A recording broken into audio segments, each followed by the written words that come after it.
Welcome to the Thrive25 in 5 podcast, where we provide a quick win to optimize your health and longevity in just 5 minutes. Hey everyone, welcome to today's podcast.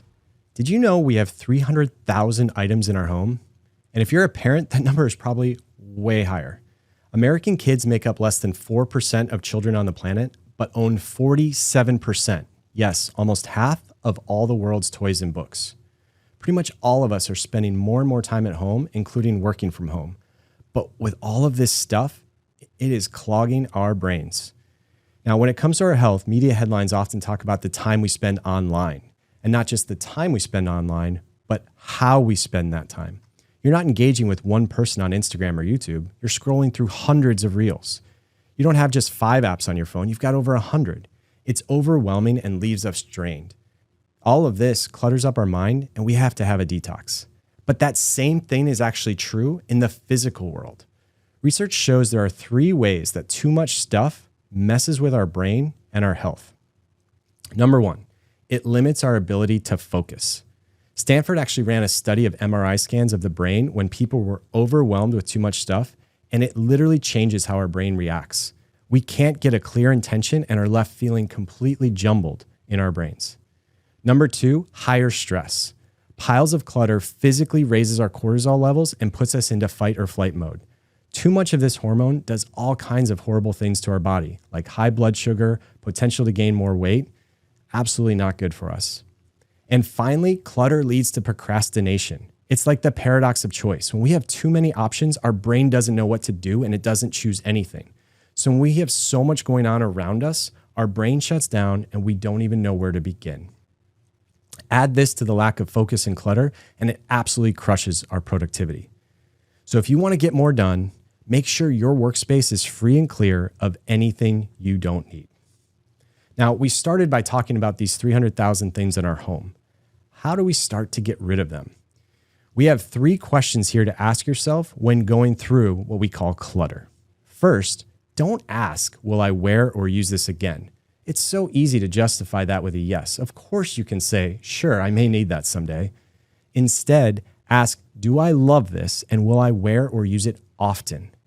By reframing this question, you raise the bar from keeping things that are mediocre to things that are awesome.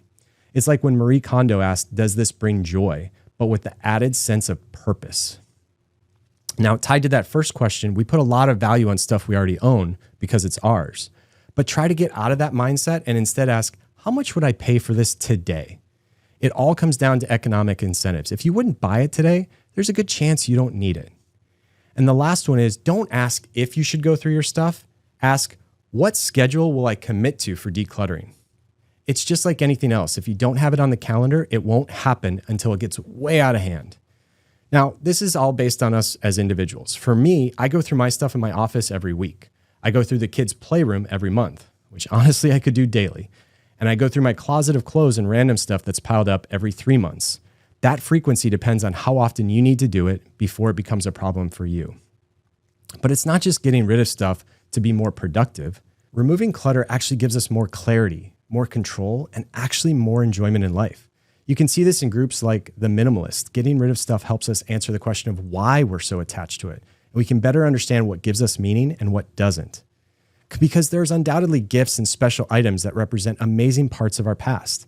Things you got from your partner on your first trip as a couple in Hawaii, the first chapter book your kid learned to read.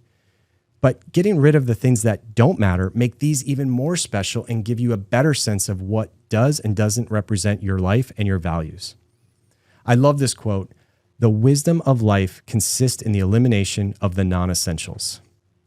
Bottom line, it's what's best for you, but just make sure you build a home that promotes your ability to focus, to relax, and to thrive. It's ironic that fewer possessions typically make the home feel more full.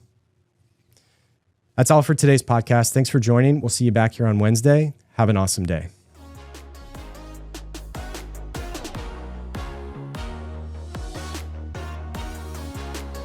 While we strive to provide informative and inspiring content, the information shared in this podcast is for educational and entertainment purposes only and should not be taken as medical advice. Always consult with your healthcare provider for any personal health concerns or before starting a new health regimen.